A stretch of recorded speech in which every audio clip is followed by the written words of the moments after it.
Hey everyone! We've all heard the great news about phones getting updates for, 7 years now, right? It sounds amazing, keeping our phones fresh and secure for way longer. But, and there's always a but, there's kind of a hidden side to this, and we're already starting to see it. Think about it like this.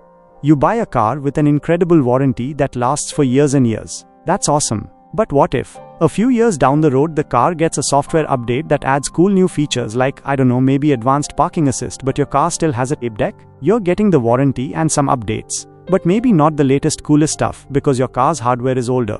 That's a bit like what's happening with our phones and those long update promises. For example, there was a bit of a stir recently because the Pixel 8 series, which is promised 7 years of updates, apparently isn't getting a new battery health feature that's expected in Android 16. On the surface, that seems odd, right? Why can't a phone that's only a couple of years old get a seemingly simple feature like checking battery health? This gets to the heart of the issue. While the promise of 7 years of updates is fantastic for keeping phones usable and secure for longer, it doesn't necessarily mean you'll get every single new feature that comes out during that time. Brands have set a really high expectation by promising so much, and sometimes when a hyped up feature arrives with a new OS like One UI 8 or Oxygen OS, it might not show up on your older phone, even if it feels like it should work. A big reason for this is hardware.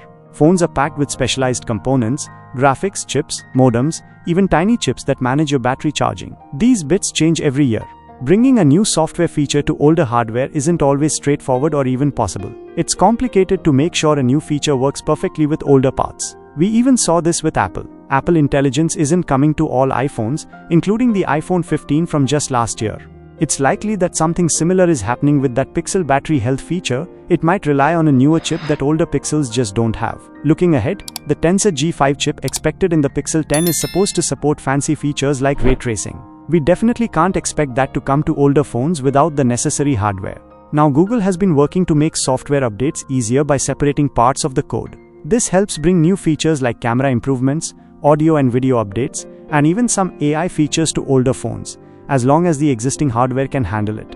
However, this separation has its limits. Some features need deeper changes, interacting directly with the phone's core system, the Linux kernel, and the updates to that kernel are happening less often now, especially for phones using third-party processors. This means features requiring those deep, low-level hardware interactions are less likely to make it to older phones through standard OS updates. So while most everyday features should be fine, there are no absolute guarantees over 7 years, particularly in fast-moving areas like AI. There's also the economic side. Keeping phones updated for 7 years is expensive. The money for those updates and the engineers who work on them likely comes from selling new phones. It's a delicate balance.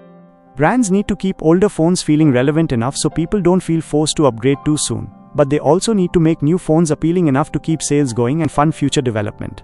The promise of long support also boosts the market for used phones, which brands don't directly profit from, even when they talk about sustainability. It seems almost unavoidable that companies like Google and Samsung will hold back some features for new devices to encourage upgrades. When is it fair to say, hey, if you want the latest cool thing, you need the latest phone? Ideally, features would keep coming until the hardware truly can't handle them.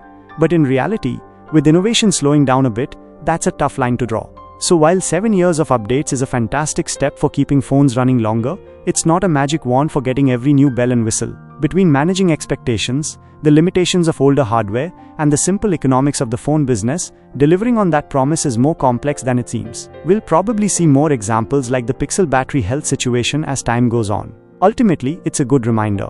Buy a phone because you like what it does today, not just for what it might do in the future. If you found this breakdown helpful, give this video a thumbs up. Share it with your friends who are curious about those long phone updates, and don't forget to subscribe for more tech insights. Thanks for watching.